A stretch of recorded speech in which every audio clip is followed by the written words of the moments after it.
কুখ্যাত প্রথম আলো নামের প্রথম অন্ধকার পত্রিকা যেভাবে ফেসিবাদের আমলে আলেম ওলামাকে জঙ্গি তকমা দিয়েছে, সেই পথে বাংলা আউটলুক যদি চলে তাহলে বাংলাদেশে জুলকারনাইন সায়েরকে নিষিদ্ধ ঘোষণা করা হবে, বাংলা আউটলুককে নিষিদ্ধ ঘোষণা করা হবে। কোনদিন তাকে বাংলার মাটিতে পা রাখতে দেওয়া হবে না ইনশাআল্লাহ। ব্রিটেনে বসে বর্তমান ইউনূস সরকার সেরকম বাংলাদেশ পুনর্গঠন করে আমাদেরকে দিতে পারেনি, বরং আমরা দেখতে পাচ্ছি ধীরে ধীরে কোন একটি শক্তিশালী রাষ্ট্রের ডিপ স্টেট কর্তৃক বর্তমান সরকার পরিচালিত হচ্ছে। বিগত 16 বছর আমাদের বাংলাদেশে আলেম ওলামা পীর মাশায়েখ সবচেয়ে নির্যাতিত হয়েছে এবং সেখানে হিন্দুত্ববাদী ভারতীয় আধিপত্যবাদের হয়ে কাজ করেছিল। এদেশে হাজারো আলেম ওলামা পীর মাশায়েখ ছাত্র জনতার জীবন উৎসর্গ এবং রক্তের বিনিময়ে আমরা যে একটি বাংলাদেশ পেয়েছিলাম 5ই আগস্টের পরে, কিন্তু আমাদের আশা নিরাশায় পরিণত হয়ে গিয়েছে। 14 মাসে বাংলাদেশের অবস্থাটি দেখুন আপনারা। সবচেয়ে দুঃখজনক হচ্ছে এখানে কোনো একটি শক্তিশালী রাষ্ট্রের কিছু এজেন্ডা বাস্তবায়ন করার জন্যই বর্তমান সরকার কিছু প্রেসক্রিপশন হাতে নিয়েছে। সেজন্য আবার আটলান্টিকের ওপার থেকে একজন মার্কিনী খাস বুদ্ধিজীবী নিরাপত্তা উপদেষ্টার দায়িত্ব পেয়েছেন। এখানে আসার পরই আমরা দেখেছি পার্বত্য চট্টগ্রাম নিয়ে বিভিন্ন চক্রান্ত শুরু হয়েছে, বাংলাদেশের পোর্টকে বিদেশিদের হাতে দেওয়ার চক্রান্ত হয়েছে, করিডোরের নামে বাংলাদেশের স্বাধীনতা বিপন্ন করার চেষ্টা হয়েছে। আলেম ওলামা পীর মাশায়েখদের প্রতিবাদের কারণে সরকার কিছুটা হলেও পিছিয়ে এসেছে।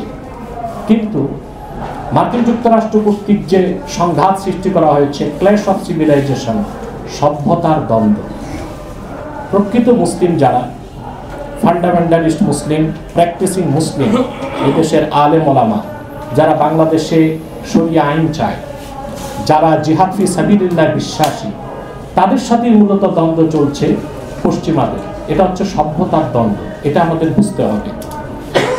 আর তথাকথিত লেবাসধারী মডারেট মুসলিম যারা অতিমাত্রায় গণতন্ত্র পূজারী, তারা মার্কিন যুক্তরাষ্ট্রের এবং পশ্চিমাদের স্বার্থগুলো আদায় করে দেবার কমিটমেন্ট ইতিমধ্যেই করে ফেলেছে।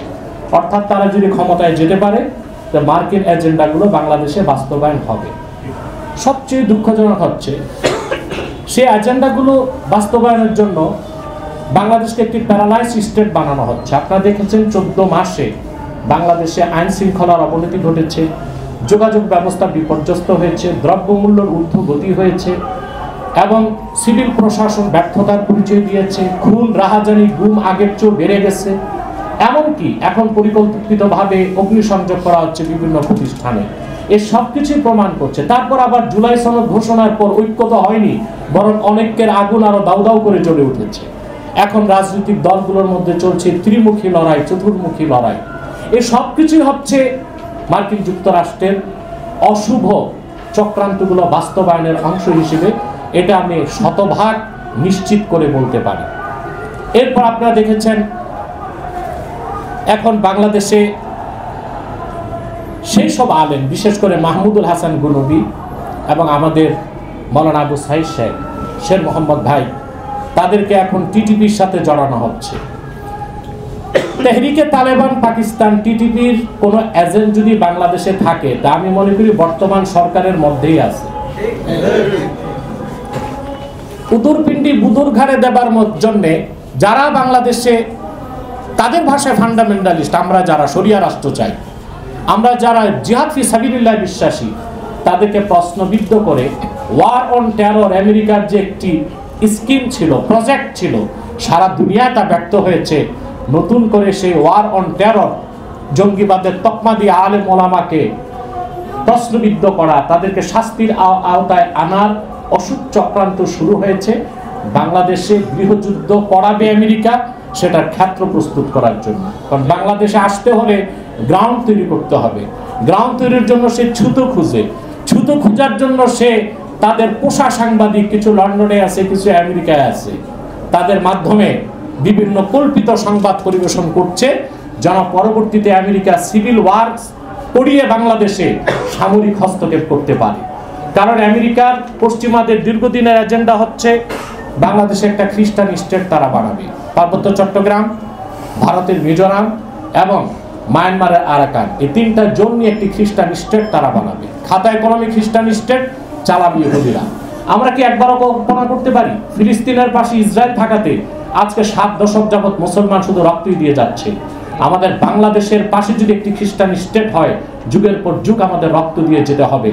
বর্তমান সরকার সবকিছু বুঝেও নিশ্চুপ হয়ে বসে আছে, এবং যারা মাঠে রাজনীতি করছে, পাওয়ার পলিটিক্স করছে, তারা তাদের পলিটিক্যাল ফাদার, রাজনৈতিক আব্বা আমেরিকার প্রেসিডেন্টকে খেপাতে চায় না শুধু ক্ষমতায় যাবার জন্য। কিন্তু আমরা তা হতে বাংলাদেশে দিব না ইনশাআল্লাহ। প্রয়োজনে আরেকটি বিপ্লব হবে ইনশাআল্লাহ, ইসলামের পক্ষে একটি বিপ্লব হবে ইনশাআল্লাহ। যেটা হয়েছে 5ই আগস্ট সেটা অভ্যুত্থান, সেটা বিপ্লব নয়, শুধু পাওয়ার চেঞ্জ হয়েছে, সিস্টেম পরিবর্তন হয়নি। সুদীর্ঘ 9 মাস অক্লান্ত পরিশ্রম করে রাজনৈতিক দলগুলো 84টা বিষয়ে একমত পোষণ করেছে, বাকি অনেকগুলো বিষয় তো তারা এখনো একমত পোষণ করতে পারেনি।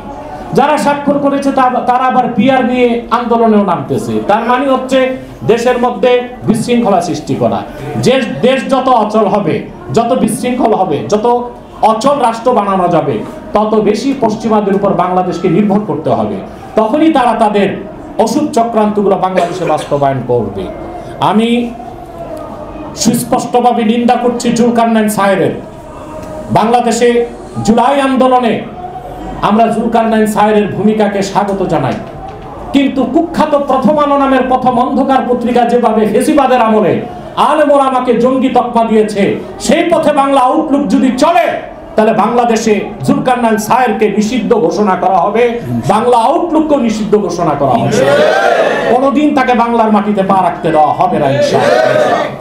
ব্রিটেনে বসে জায়নবাদীদের পয়সা খেয়ে যা খুশি তা বলবেন, বাংলাদেশের মানুষ এত বেকুফ নয় যে আপনারা মাহমুদুল হাসান গুনুবিকে কিংবা শের মোহাম্মদকে আপনারা টিটিপির সাথে জড়িয়ে সংবাদ পরিবেশন করলেই আগের মতো তাদেরকে আবার জুলুমের আওতায় আনা হবে, তাদেরকে ক্লাবস করে দেওয়া হবে, তাদের কণ্ঠ রুদ্ধ করা হবে। তার হবে না। বাংলাদেশের তরুণ যুবক, আলেম ওলামা, পীর মাশায়েখ এবং বিশ্ববিদ্যালয়, স্কুল কলেজের লক্ষ লক্ষ যুবক এখন চায় বাংলাদেশ ইসলামী রাষ্ট্র প্রতিষ্ঠিত হবে। তারা মাঠে নামতে বাধ্য হবে। আমি সাংবাদিক বৃন্দকে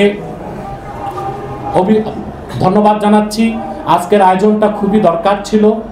আমরা প্রথমে বুদ্ধিভিত্তিক ভাবে এই অপপ্রচারের জবাব দিচ্ছি, এবং আমরা সুস্পষ্টভাবে বর্তমান সরকারকে বলছি যে আপনি এই বিষয়গুলো আপনাকে লক্ষ্য রাখতে হবে। আপনি এসে 80 বছরের বেশি বয়স হওয়ার পর আপনি এসে রাষ্ট্র ক্ষমতা নিয়েছেন। বৃদ্ধ মানুষ, পাইলট যখন খুব বৃদ্ধ হয়, প্লেন চালাতে সহযোগ্য হয়ে যায়। আপনার বয়সের ভারে আপনি নুজ্জ, আপনি দেশ চালাতে পারছেন না। আপনি দ্রুত দেশকে একটি শক্তিশালী রাষ্ট্রীয় কাঠামোর উপর গড়ে তুলুন, আর ক্ষুণাক্ষরেও মার্কিন এজেন্ডা বাস্তবায়ন করার চেষ্টা করবেন না। এই সব পশ্চিমা এজেন্ডা বাস্তবায়নের বড় ঠিকাদারি নিয়ে এসেছে খলিল। অতএব খলিলকে আমার মনে করি বাংলাদেশের স্বাধীনতার স্বার্থে খলিলকেও পরিবর্তন করা উচিত, এবং বর্তমান উপদেষ্টা মণ্ডলীতে অযোগ্য যাদের সাথে ভারতের রয়ের কানেক্টিভিটি পাওয়া যাবে, সিআইয়ের কানেক্টিভিটি পাওয়া যাবে, তাদেরকে বাংলাদেশের বর্তমান ইন্টারিম গভর্নমেন্ট থেকে বাদ দিয়ে যোগ্য, দেশপ্রেমিক, ইসলামী মূল্যবোধে বিশ্বাসী এবং বাংলাদেশের স্বাধীনতায় চেতনায় বিশ্বাসী ব্যক্তিদেরকে নিয়ে নতুন করে বর্তমান ইন্টারিম গভর্নমেন্ট সাজানো ছাড়া এই বিপদ থেকে বাংলাদেশকে ডক্টর ইউনূস রক্ষা করতে পারবেন না। আপনারা দেখেছেন এই বর্তমান সরকারের ভুল পলিসির কারণে সিভিল প্রশাসনের সাথে সেনাবাহিনীর দ্বন্দ্ব দৃশ্যমান হয়ে গেছে। এটা একটা দেশের জন্য খুবই অশুভ একটি বিষয়, কারণ এটা স্মার্টলি হ্যান্ডেল করা যেত। যে সমস্ত সেনা কর্মকর্তা গুম খুনের সাথে জড়িত, নির্বাহী আদেশে তাদেরকে আগে সেনাবাহিনী থেকে পদত্যাগ করানো উচিত ছিল। পদত্যাগের পর তাদেরকে সিভিল আদালতের আওতায় এনে বিচার ব্যবস্থা শুরু করলে সেনাবাহিনীর সাথে দ্বন্দ্ব হতো না। সেনাবাহিনীতে যারা গুম খুনের সাথে জড়িত, আমরা অবশ্যই তাদের শাস্তি চাই এবং সর্বোচ্চ শাস্তি মৃত্যুদণ্ড চাই যারা গুম ও খুনের সাথে জড়িত। কিন্তু গোটা সেনাবাহিনীকে প্রশ্নবিদ্ধ করাটাও আমি মনে করি বিদেশি অসুখ চক্রের একটি এজেন্ডা।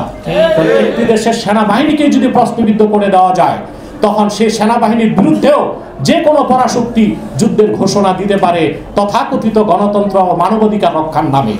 এসব বিষয়ে আমাদের সজাগ ও সচেতন থাকতে হবে।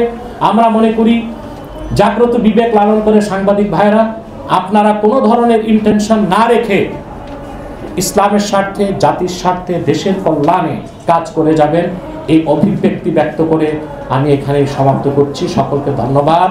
আসসালামু আলাইকুম ওয়া রাহমাতুল্লাহি তাআলা ওয়া বারাকাতুহু।